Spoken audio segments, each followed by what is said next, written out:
So welcome everyone. This is John Branham with Raikes for Education. It is now 11 o'clock Pacific Standard Time, 2 p.m. Eastern Standard Time. We will give folks just 60 more seconds as they're logging on, and then we'll go ahead and get started.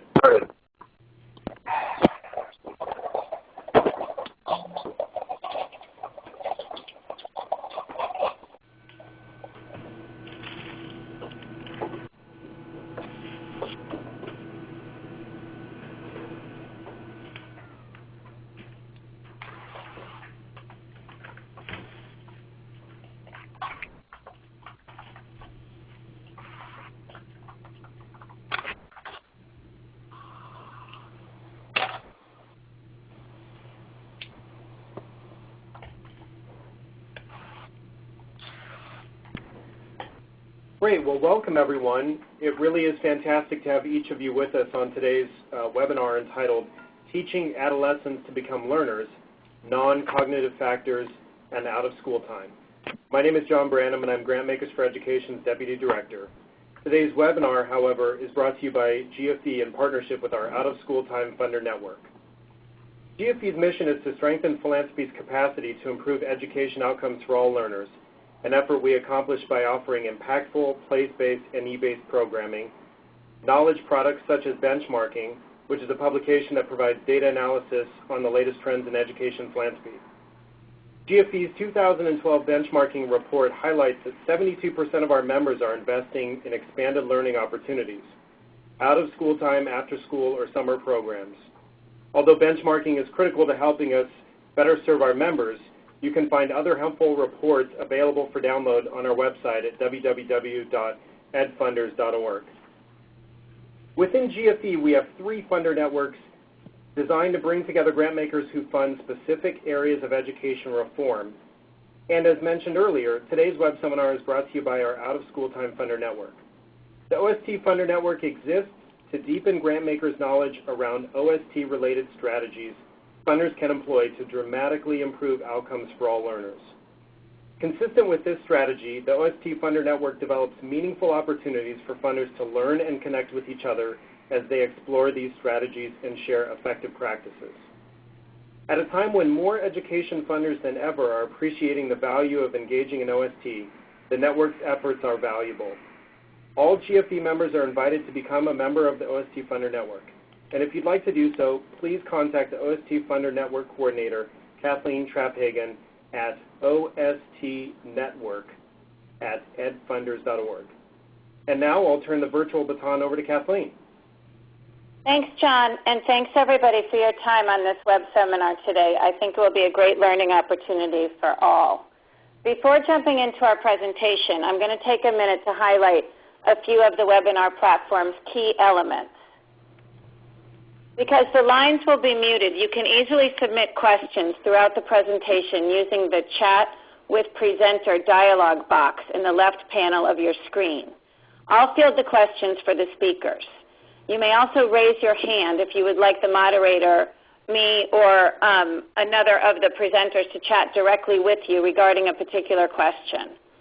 And finally, for a better viewing experience, please feel free to select full screen in the top right corner of the page.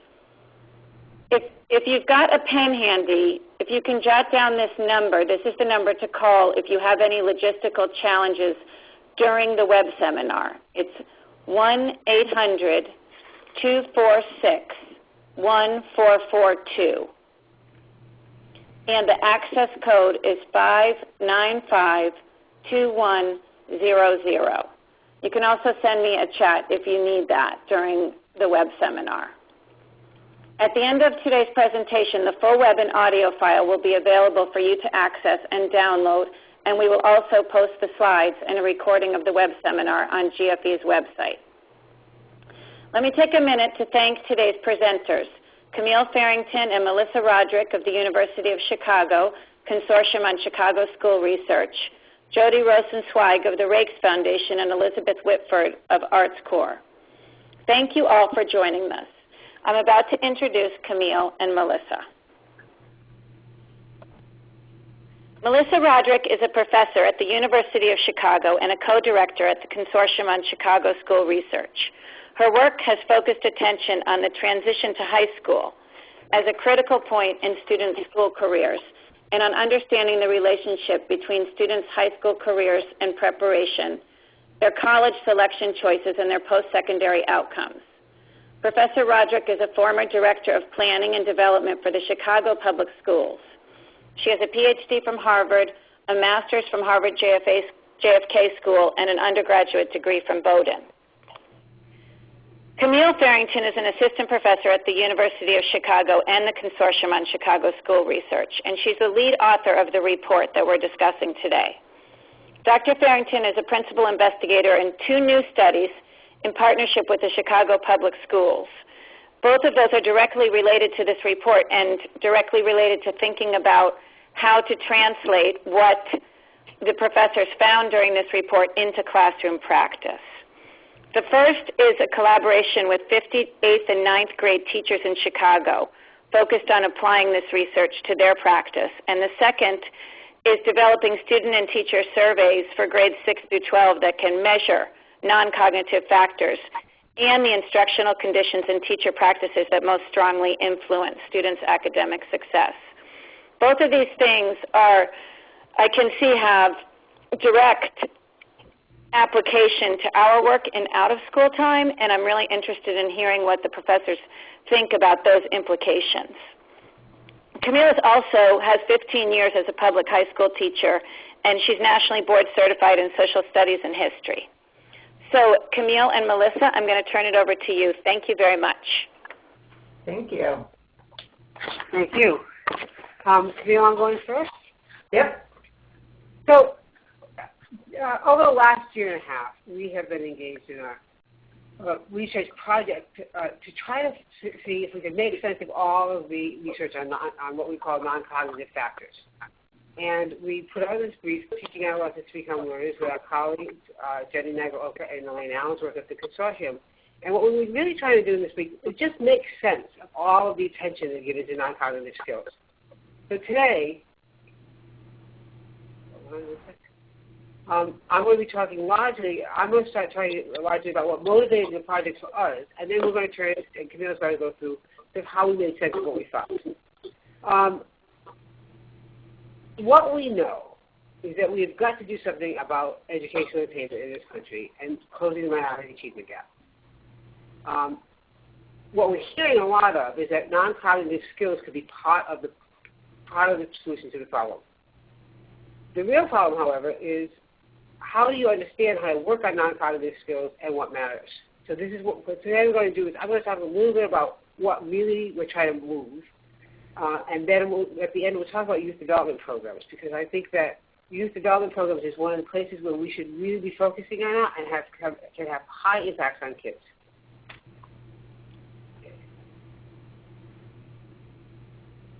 We have to pay attention to what matters. So I hope many of you are not doing test preparation in your after-school programs, but it is very common these days to say that if we're going to work on achievement, we have to get kids' test scores up. What is problematic in our work is that test scores basically don't predict anything but the next test score. What we really see that's going to predict graduation and college access and college performance is grades. The next graph is a simple graph from Crossing the Finish Line by Bill Bowen, Matthew Chingos, and Michael McPherson that came out last year. I've been able to reproduce this particular graph in 4 different data sets at this point. It says the same thing. There's a likelihood of graduating from college within 6 years for students by their SAT and by their GPA. As you can see, for students with greater than an 800 combined GPA, SAT, there's virtually no difference in the probability of graduating by your SATs. Going from 800 with SATs to an 1,100 SATs, that is a very big increase. And yet, you only see very small increases in the kid's probability of graduating. GPA, on the other hand, has this consistent slope. In many different projects, we've seen the same thing. Low GPAs, you have very low chance of graduating from college. And at high GPAs, you have much higher chances. And 3.0 seems to be a very unique cutoff. The question is, why GPA and SAT? That leads us to the next question. Grades matter, more than test scores for long-term education performance. What factors contribute to grades that aren't contributing to test scores? Are these really two different things, or are they the same thing? The way we've conceptualized it is the following things. Content measured, test scores measure content and academic skills. They say, do you know this math problem, and can you do the math problem in order to get the right answer? Grades also measure content and academic skills. In fact, they're the best, turns out to be one of the best measures of how kids do on test 2.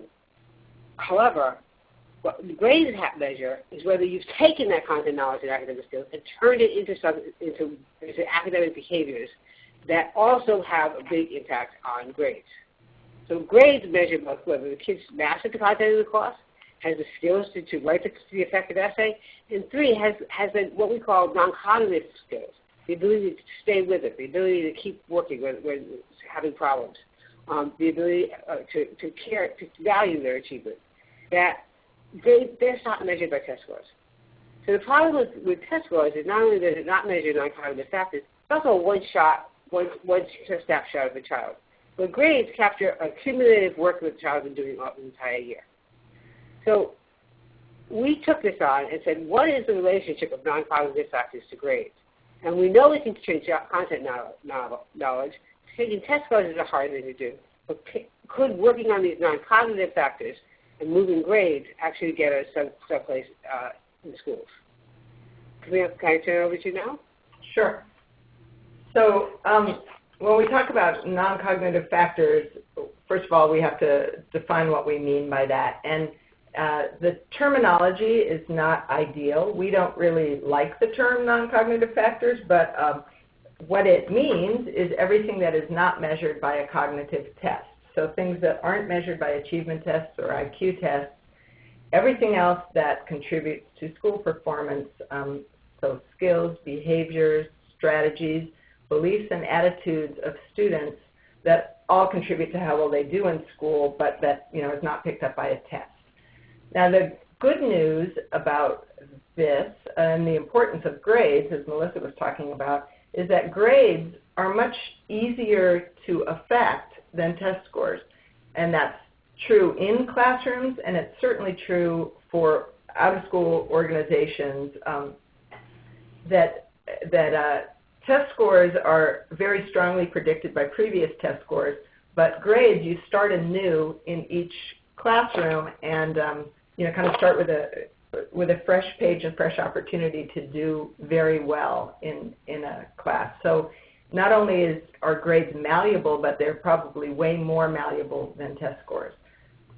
So in our review, what we did is we tried to look at a broad range of non-cognitive factors and look at their performance their relationship to grades. And we divided these non-cognitive factors into 5 different categories. And today I'm just going to briefly walk through each of those 5 and talk about what we found and how they're related to each other.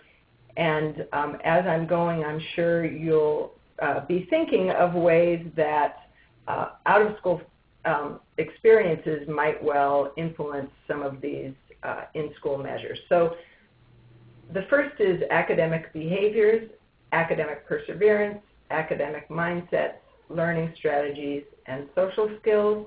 And for each, so we grouped the literature in these 5 categories, and then for each group of literature we asked 5 questions. What is this category, and does it matter for grades? Is it a malleable thing? Can we change it? Can we change it in classrooms? Is there evidence that classrooms affect these things? Do we know how to change it intentionally? Do we have strategies for doing that? And if we were to have an impact on that particular category, does it seem like it would matter for closing achievement gaps? In other words, are there differences by race or gender in things like behavior, perseverance, motivation, etc.?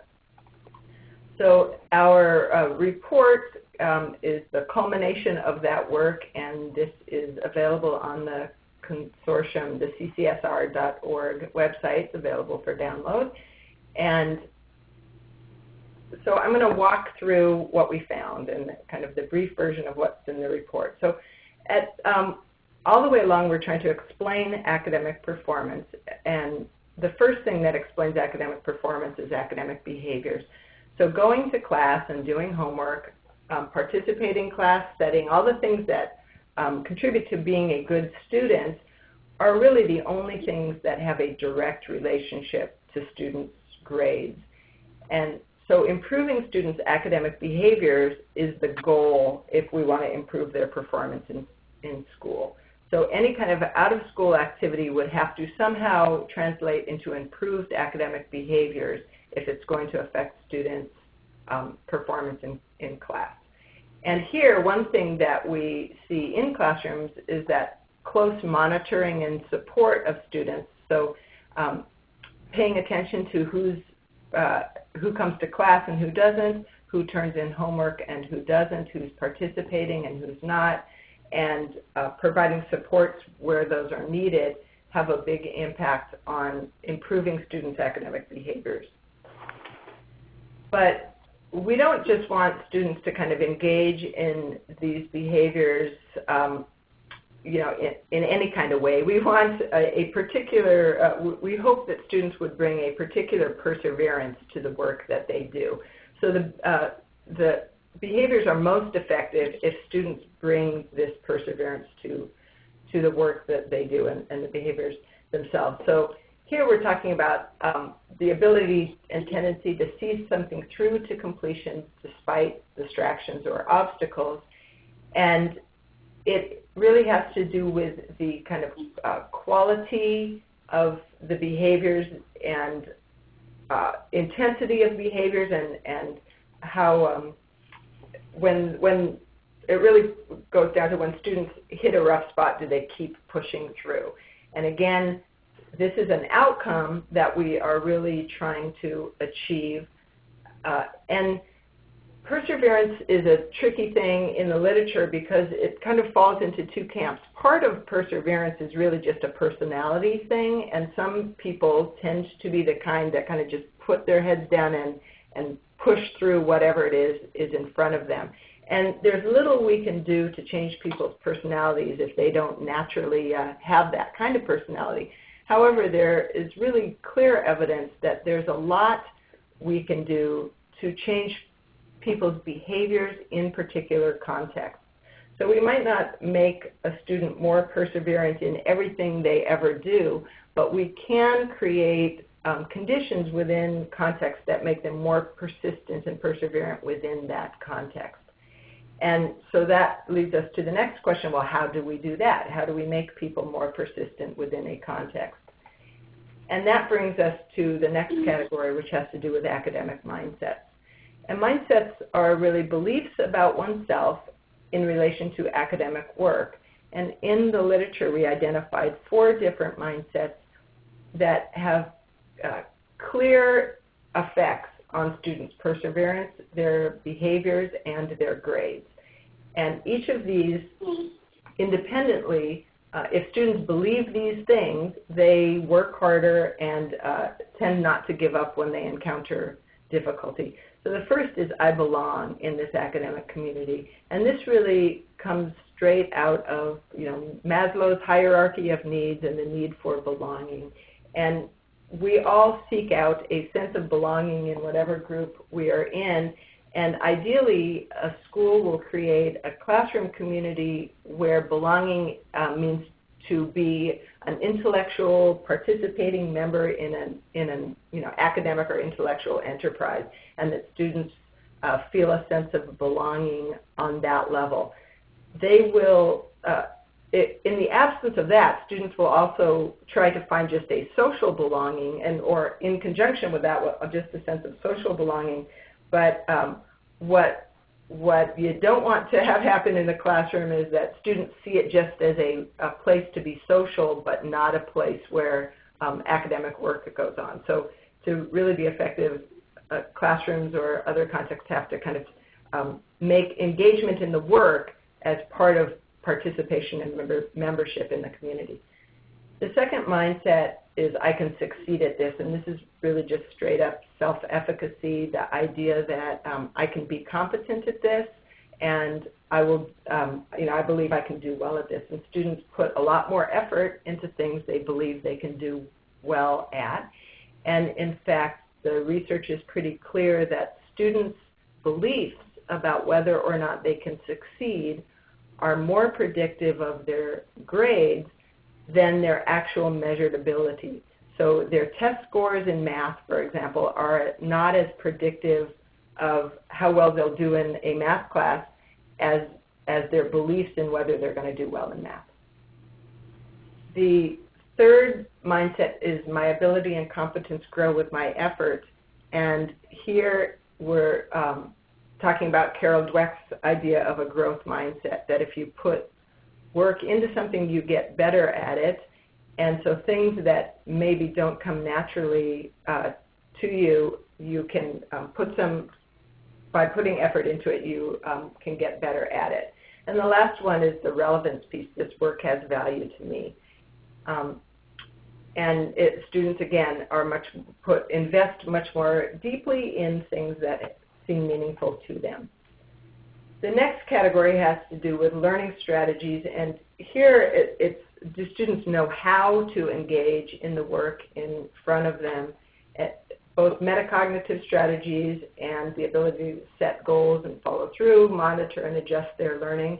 And students who have good learning strategies are more persistent, they're more likely to engage in positive behaviors, and those behaviors produce better grades.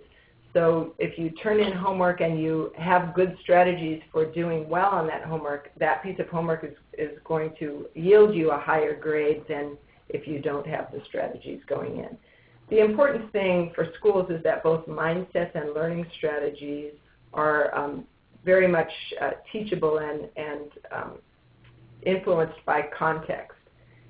The fifth category has to do with social skills, and the literature and evidence on social skills there's just less of it in terms of its relationship to grades themselves. So while social skills are very, very important outcomes and things that we want to develop in students, there's just not as much research on the direct effect of social skills on academic performance, except in the case of students with really poor social skills. If you get suspended or kicked out because of behavioral issues, then that obviously affects your grades. But once you kind of have a minimum level of social skills, it's not clear that having more of those skills gets you better grades. The last thing that we did in the report is pull all of these different factors together and show their relationships to each other, but most importantly, show them in the context of school and classroom and then the larger sociocultural context.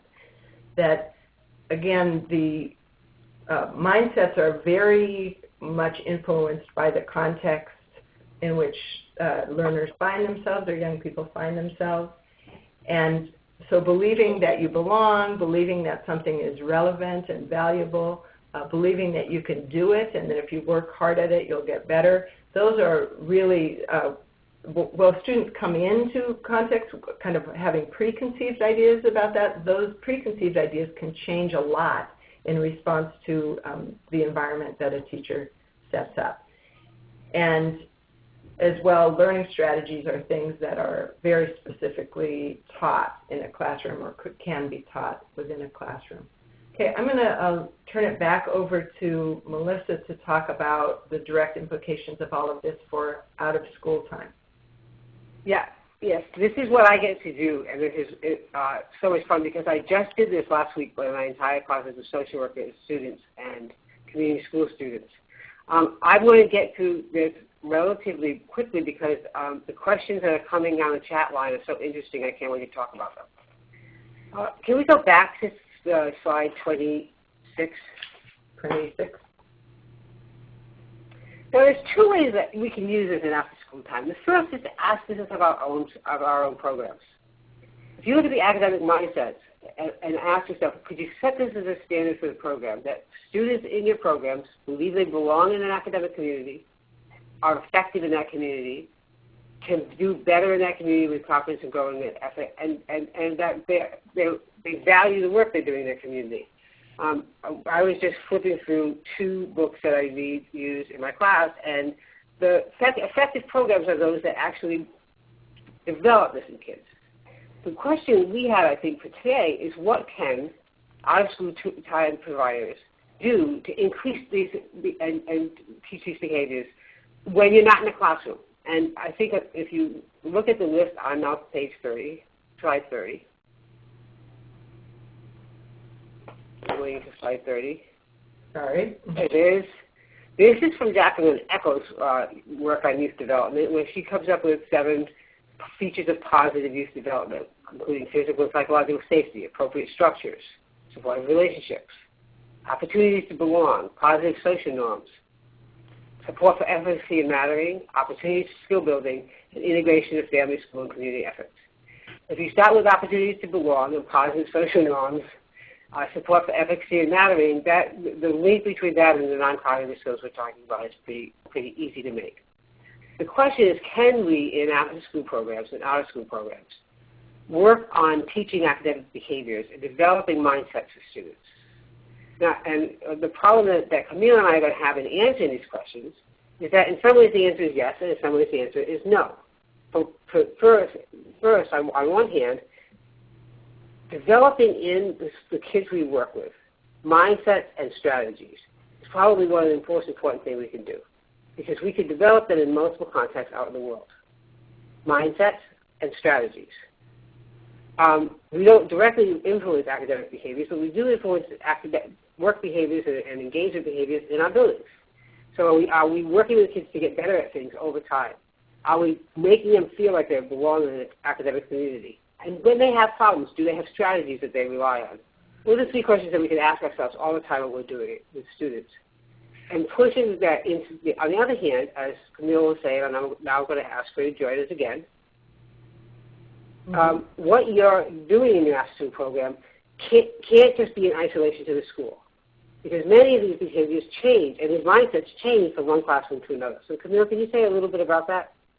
Well, just the importance of transitions from one place to another, that every time a student comes into, like for example, moves from middle school to high school, they are really kind of renegotiating their sense of themselves and identity in that new place. And so whatever mindsets and behaviors they had developed previously seem to be kind of out the window and start all over again in new contexts. So that just means that if we want out-of-school context to have a big influence on in-school behaviors and beliefs and attitudes, we just need to be really explicit with students about making applying things from one context to the next. And we can say more about that. So we've all seen this. All of us have seen this, where a student is doing incredibly well in your program, is a shining star, is reliable, and then you get their report card and you think, where were you? This could have been the same kid. But in your program is thriving, and I think the task for our school program is how do we develop this in children, and then help them translate that back into the schooling context. So, Melissa and Camille, we have a couple of interesting questions that came out when you guys were talking, and there's so much here, I think, that is worth digging into. But just quickly, Wayne Jones of the Heinz Foundation wanted to know, so often one of the programs are sometimes sort of criticized for being homework help centers. It's something that parents seem to want, but it might not be the most valuable youth development activity. But if providing high-quality homework help helps develop academic behaviors, is that something that out-of-school time programs should be encouraged to incorporate and continue? We all talk about evidence on homework and the importance of homework. I have first three things. One is there are many programs that combine them. I mean, one of the most fun programs in Chicago is circus and homework. And so to try to combine them together, I don't know the effects of that. I do know that the problem with the homework help is mostly it's about completing the homework, not engaging in learning how to think about the homework. And so what we should be, we can do effective homework that really builds these skills. I wouldn't walk away from homework help in that respect. what we need to do is we need to have very high-quality people working individually with kids on problem-solving around that homework. Right? How do you approach a math problem? How do you set yourself up for homework? How do you figure out how to get through a problem when you hit the problem? Mostly what we do is we do tutoring, not strategy building with students. So I think there are effective ways and non-effective ways of doing homework help. Right. No, that's, and I guess this all assumes that the homework is high-quality homework. It's probably another web seminar entirely. Yes. I've got a few questions that I'm going to place in the parking lot for a couple of minutes because I wanted to move on to get the funder's view, and we will bring up those questions in just a few minutes. So we heard essentially. Sorry? Can I make one last point? Sure.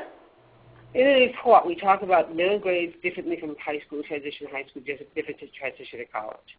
They're very distinct periods, and we need, particularly in after-school programs and out-of-school programs, we need to think about what the 6th to 8th graders need, what happens in the transition to high school, and what the 11th and 12th graders need as they start getting ready for college. And they're 3 quite distinct periods with really different needs. Great point. And so what we just heard was the researcher's view and a quick introduction to what is an extremely rich report, which is well worth your reading time. And we will give out the website and the report after so people can sink into it. But I wanted to turn over to Jody Rosentswieg. So Jody was one of the lead funders of this report, and she's going to give us her perspective as a peer funder about why the Raikes Foundation funded this and how it fits into their strategies around out-of-school time. Jody joined the Raikes Foundation in May 2008 as a program officer, and in that role she develops and executes strategies to support the Foundation's focus on adolescent development. She also oversees the Foundation's Youth Program Quality Initiative in Washington State. So Jody, I'm turning it over to you. Thank you. Thank you, Kathleen, and thanks everyone for joining this morning.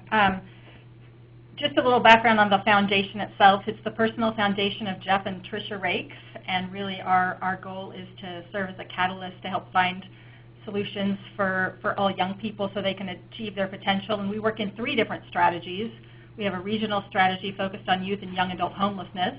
As Kathleen mentioned, we have a statewide strategy that's focused on strengthening the quality of out-of-school time programs here in Washington. And then we have a new national strategy, which is building student agency during the middle grades. And this is a strategy that aims to promote the development of the non-cognitive factors that you just heard Camille and Melissa talking about.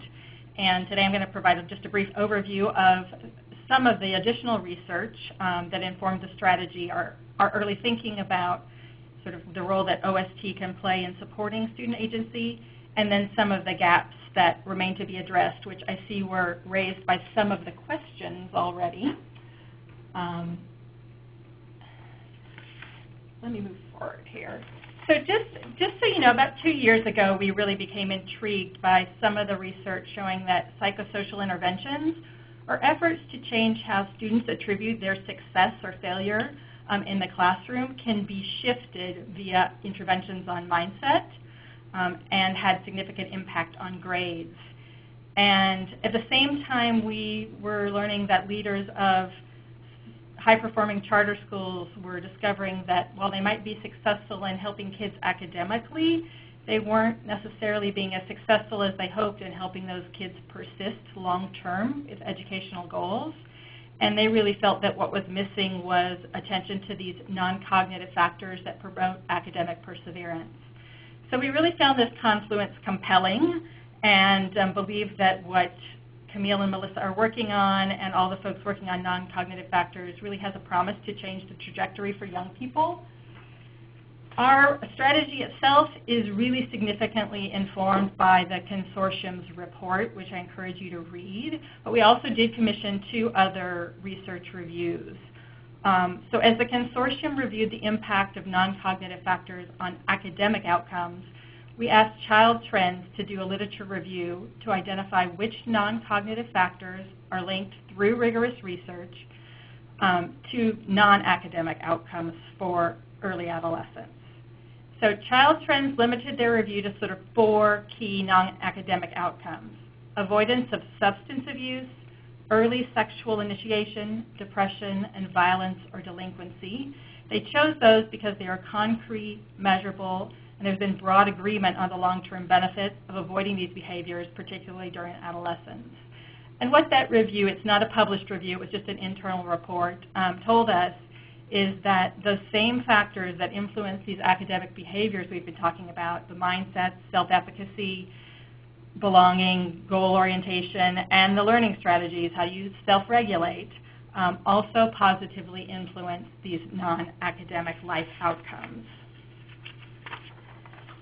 So while we've chosen to embrace the Consortium's framework, which we're calling the Student Agency Framework, so that last slide that you saw there with all the boxes, and we did so because we really think that it's a helpful and coherent mapping of the research onto a logic model that can be tested.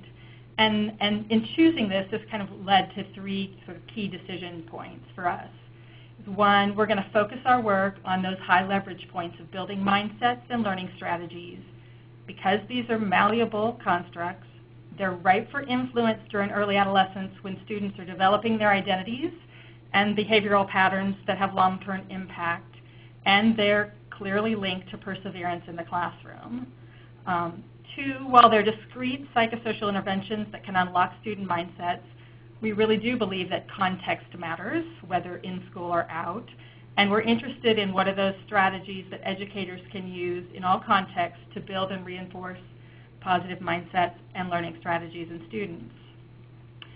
And then 3, because we've chosen to align with the Consortium's framework, it also means that the student agency research and development work that we'll be doing is going to be measured by both increases in non-cognitive factors, but also increased or improved academic behaviors and grades.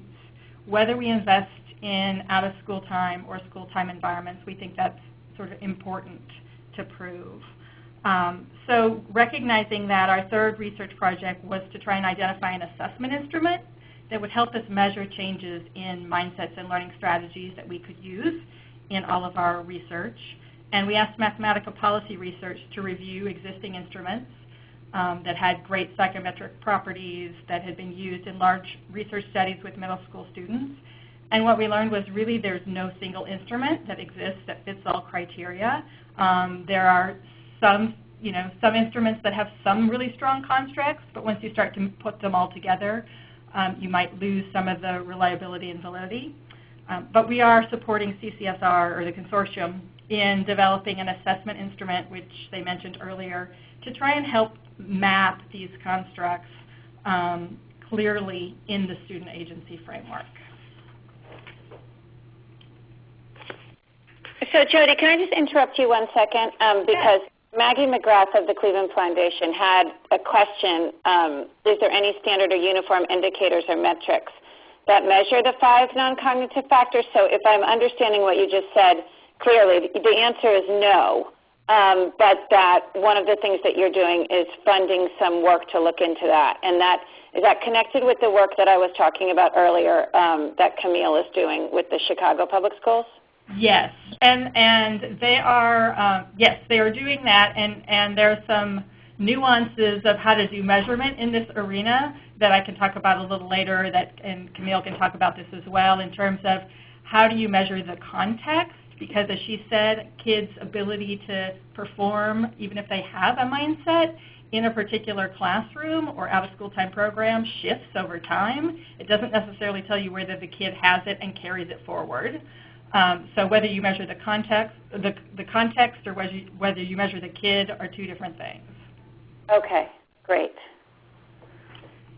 So in terms of what this research has meant, I guess, and how we're applying it in our out-of-school time work thus far, is I think there are 3 things that we are,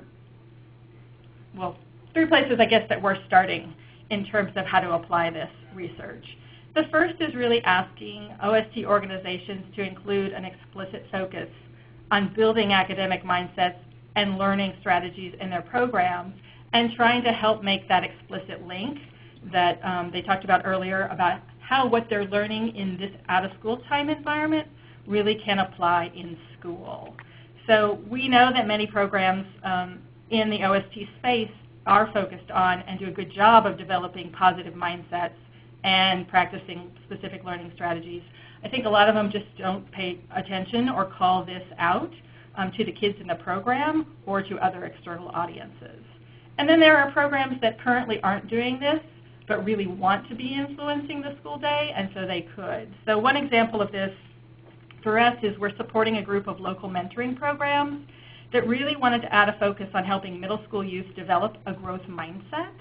And so they're adding training for their mentors on how to help young people build positive mindsets and set clear educational goals. And they're providing mentor-mentee pairs with growth mindset activities that they can work on together. So their evaluation is going to assess not just changes in youth mindset, and they're also going to look at mentor mindset, but also they're going to be assessing how the kids really perform in class. So a second investment that we are involved in right now is to encourage sort of common indicators of mindsets and learning strategies across both school and out-of-school contexts. Obviously, this is particularly for programs that aim to influence outcomes in the school day. But we're supporting a local coalition of youth development organizations that's identified a shared set of non-cognitive indicators that are meaningful to the youth development nonprofits and to a regional Cradle-to-Career pipeline effort. And I think Elizabeth is going to talk more about that later. So I want to go on to the third opportunity, which because I guess we know that in out-of-school time, there's been a lot of emphasis the last few years or even longer on how to create high-quality out-of-school time programs. Is how can we bring the instructional practices that work in the after-school field to school day teachers? When we talked, we did some research with young adolescents and asked them about developing agency, and they really said that it's out-of-school time programs are where they learn to set and manage goals, develop confidence, and feel like they belong. So based on that NRC report that Melissa referred to earlier and some of the more recent research that's been done, we really think that OST community can share a lot with school day teachers, and we're supporting a group of middle school teachers in Spokane, Washington, to participate alongside out-of-school time providers in a quality intervention that includes professional development on what have historically been out-of-school time quality instructional practices. So the school is going to be monitoring how those practices that are known to be effective in youth development spaces change their classroom environments and what impact that has on student performance.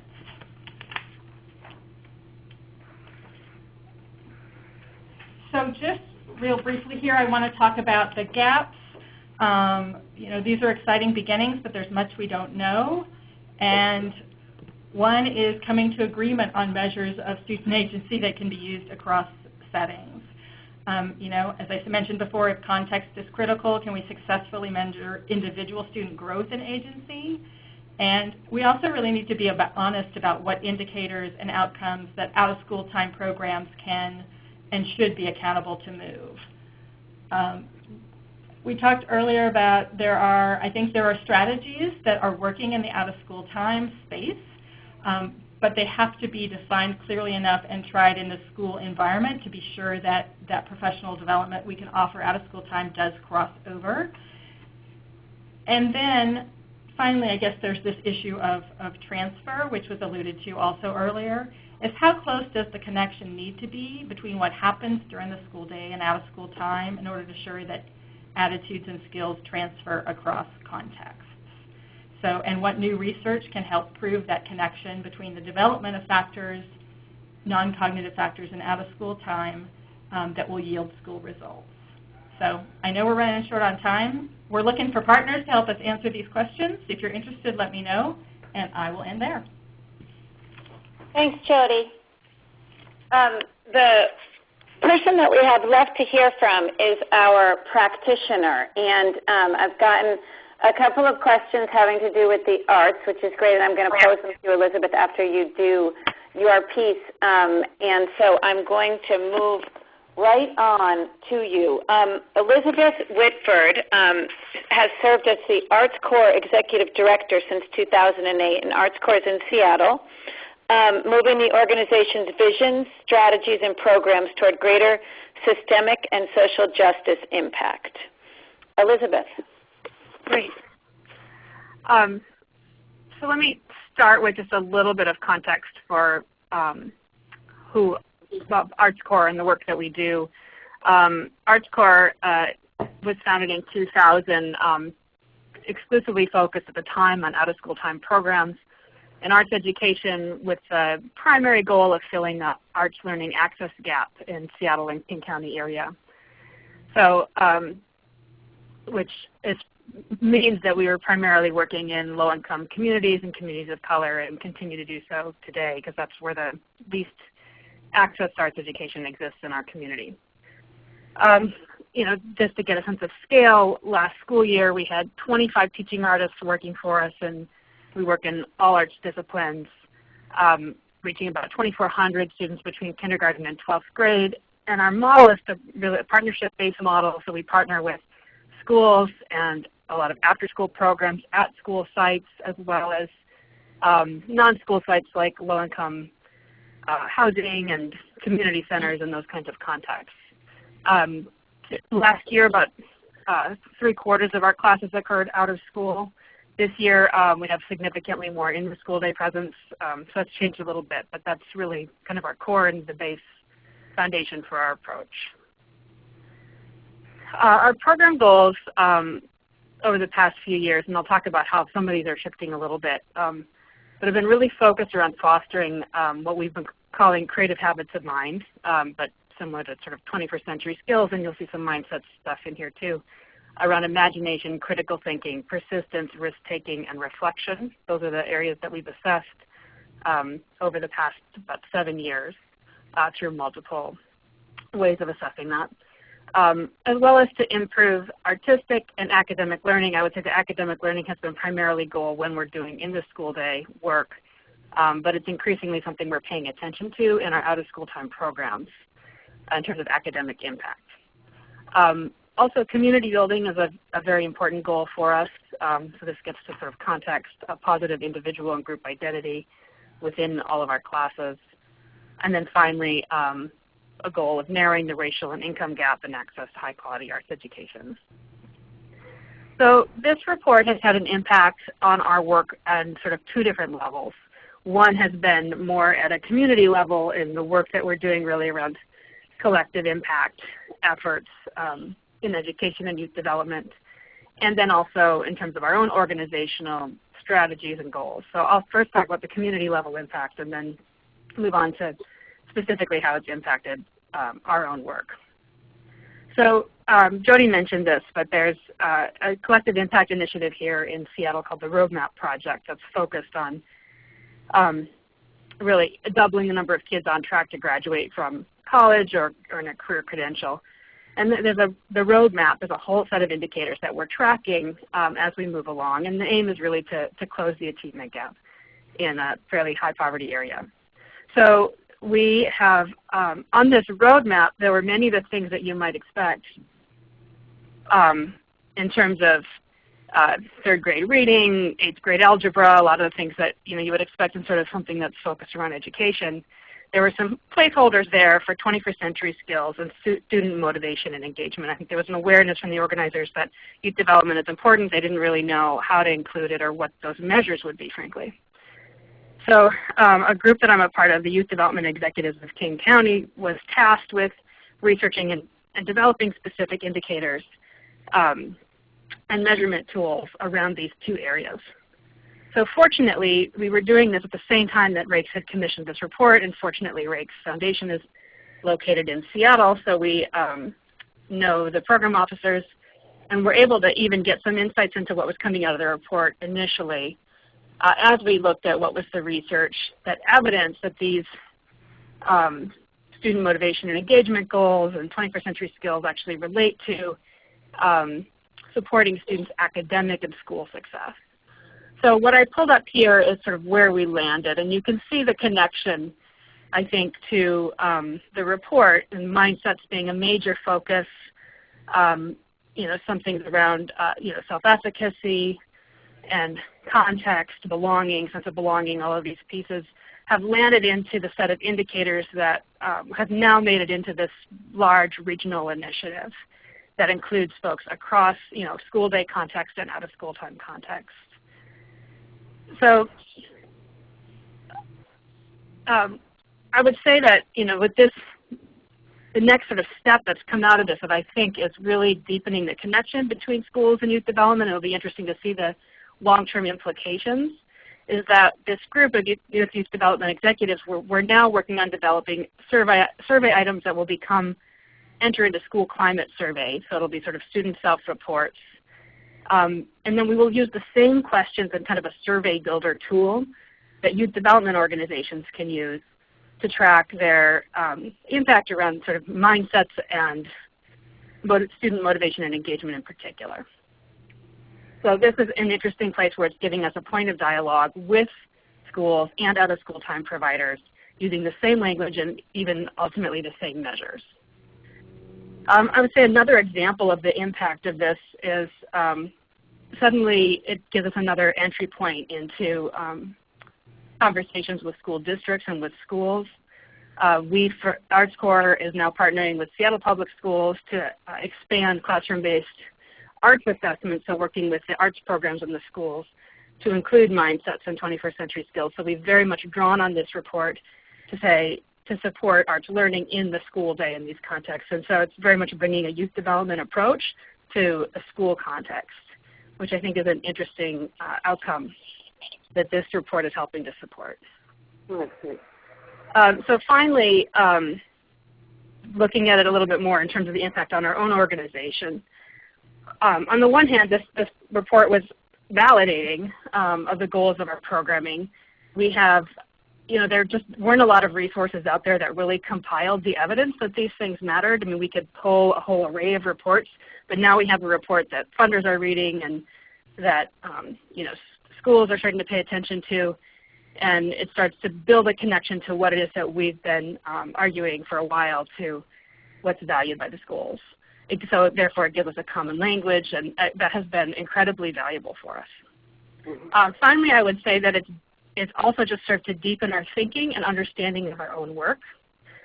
For example, risk-taking has been a goal of ours. It's been one of our indicators, but we're now realizing that risk-taking may be a sort of behavioral evidence of having a growth mindset. So what is it that allows a child to take that next step to be able to push a little bit outside of their comfort zone? And that appears to be quite evident in our classes.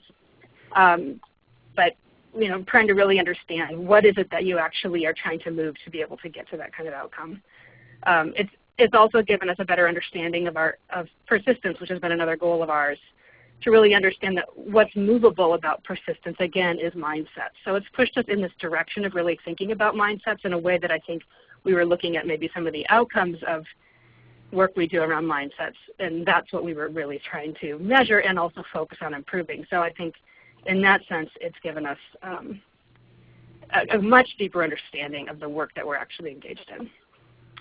I think there's aspects of this report that have been challenging for us and I think are challenging for the out-of-school time field in general. And I would say that these are challenging in many contexts, I'd say, in a good way. The question of transfer comes up, right? So I would say that Arts Corps and many organizations like ours have often just kind of assumed or taken for granted that if these things are done well in the context of their own programs, that it will have these transferable benefits to the school day. It will have these transferable benefits ongoing for young people. If a young person is showing really, strong persistence and orientation towards learning in your particular context, that's sort of been the claim. And that's obviously, this report challenges that. So it's an interesting thing for us. For us, and the upside to that is it means that we are trying to be much more intentional about transfer. To the degree that we would like to see transfer between what we're doing out of school time to the school day, we are now engaging much more in active conversation with students and schools around that point of transfer. And then I think what it also does, though, the focus on this immediate academic benefit and not sort of what's the impact of really improving this in an out-of-school time context on the long-term benefits of kids, because what we're doing is we're tying it to immediate school benefit, and then we tie grades and those kinds of outcomes to this long-term benefit for kids. What's not clear is if you do a really good job in supporting academic mindsets and behaviors, or just mindsets and behaviors in the context of your own program, what are the long-term benefits of that, even if you don't see it right away in the math class? There's a lot of pressure on all of us in out-of-school time programs to make that immediate transfer into school context, and we're certainly interested in having that impact. But for me, it's hard for me to believe that there's not some other long-term benefits for that young person when they develop those skills really well, even if it's in a different context. So I think that's just an area where there's a gap in research and something we'd really like to know more, and something that would be valuable to understand better for our own work. Finally, it's had some really concrete impacts or actions that we've taken within our organization since this report has come out. Some of these I've already sort of mentioned, but one is reframing our learning goals. So again, now a new focus on growth mindset and mindsets, and then and actually pulling that into our professional development. So we're now working a lot with our teaching artists around understanding what mindsets are, how to talk to students about them, and how to support and develop mindsets, and also really a renewed look at the context, sort of the school and classroom context of our programs. And then finally, really focusing on, again, intentional transfer. So how do we get our teaching artists, who are instructors, to really be helping students make those connections? So you're naming the behaviors as you see them, and helping students understand that the way you approach this problem here in this dance class is this is the kind of behavior that I want to see you bring to your math class that you don't think you can do.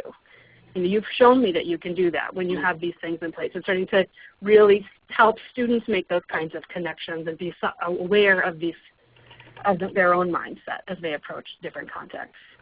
So that's something we've added into our professional development. And then finally, re-looking at our assessment and evaluation. Fortunately, we're a part of this larger initiative, so we've been able to work with the survey that's been developed through the work we're doing with youth development executives of King County and other validated surveys to bring in new measures that specifically get at mindsets into our student pre-post surveys.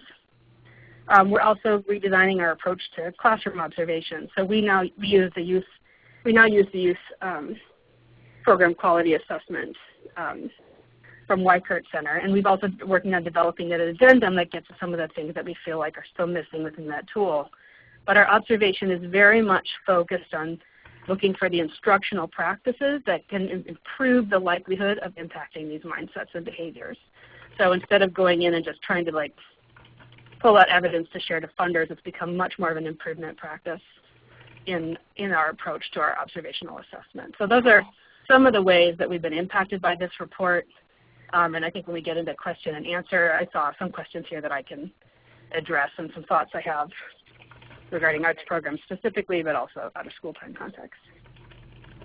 Thanks a lot, Elizabeth. And it seems that sort of one of the overall themes for me is how important the researchers have made some specific kind of themes in the programming with youth around youth understanding that they belong, that they can succeed, that their ability grows with effort, and that their contribution has value, and how can we as a field understand what the instructional practices are and what the contexts are that foster that across learning settings, not just in the classroom.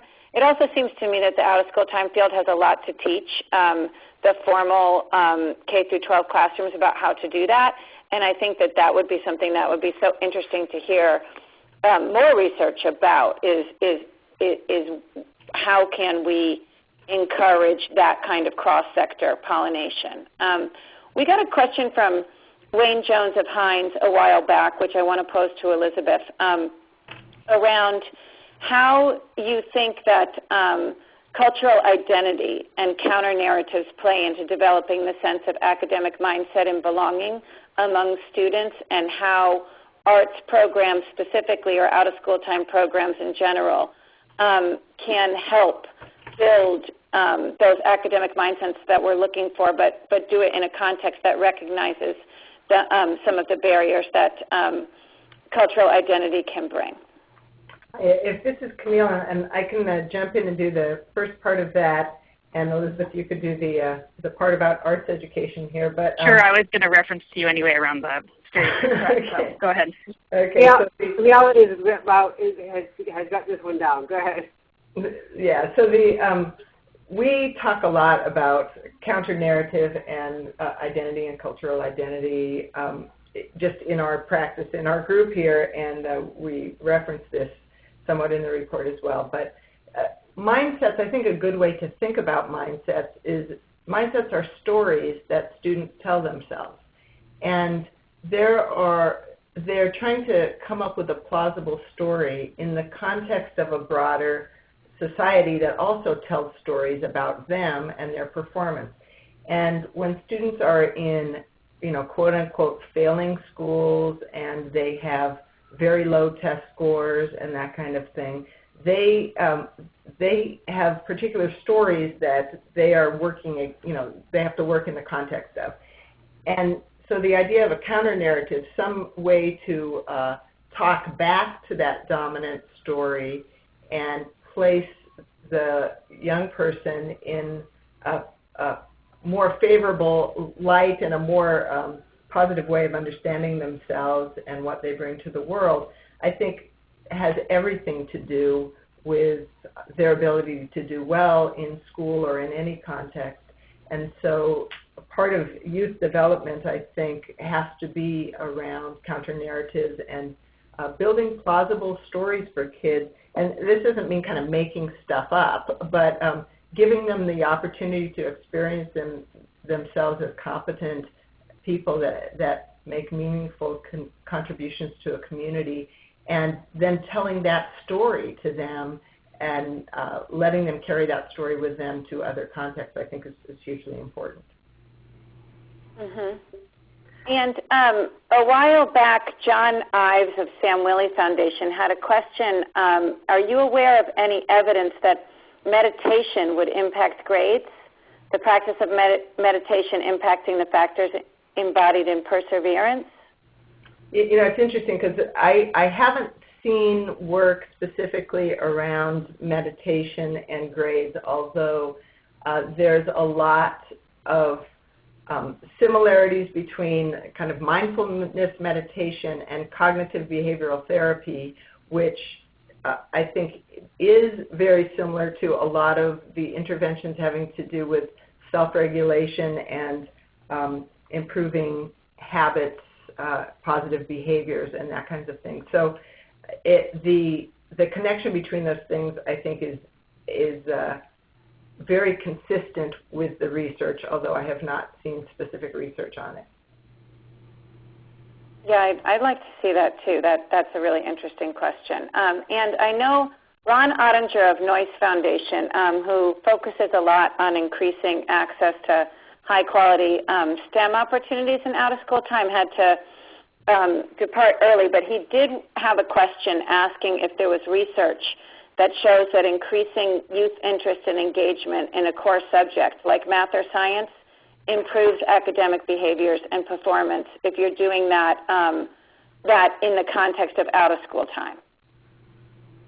And there again, I think that the more you can be explicit about that connection, probably the more bang you get for your buck. But it is the case that students who have an interest in a subject are more persistent and perseverant. That is clear in the research evidence, and they're more likely to enroll in courses when those courses are optional. So, for example, if you go into a science class in 6th grade with an interest in science, not only do you do better in science, but you're much more likely to take higher level science courses when you get, into high school and so on. So I think building interest in academic subjects is great. And no matter the setting, essentially. No, I would say no matter the setting. I think the more explicit you can make it so that you're building interest in science in an out-of-school setting, but being explicit about how this is also the same kind of science you're studying in school, and how, asking students to think about how is this connected to the science you do in school is what I mean by making it explicit. Mm-hmm. Right. I mean, whenever we're talking about things like math performance or specific courses, or even grades in general, what we're talking about is giving kids the strategies to use them in a mindset.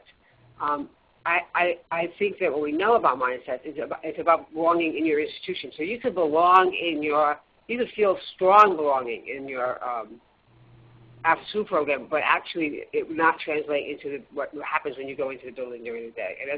And so without a connection back to the classroom, sometimes it's really hard for kids to do that. So what you're saying, okay, because this is something that I've been kind of struggling with a little bit, and I don't know if other people are struggling with it too.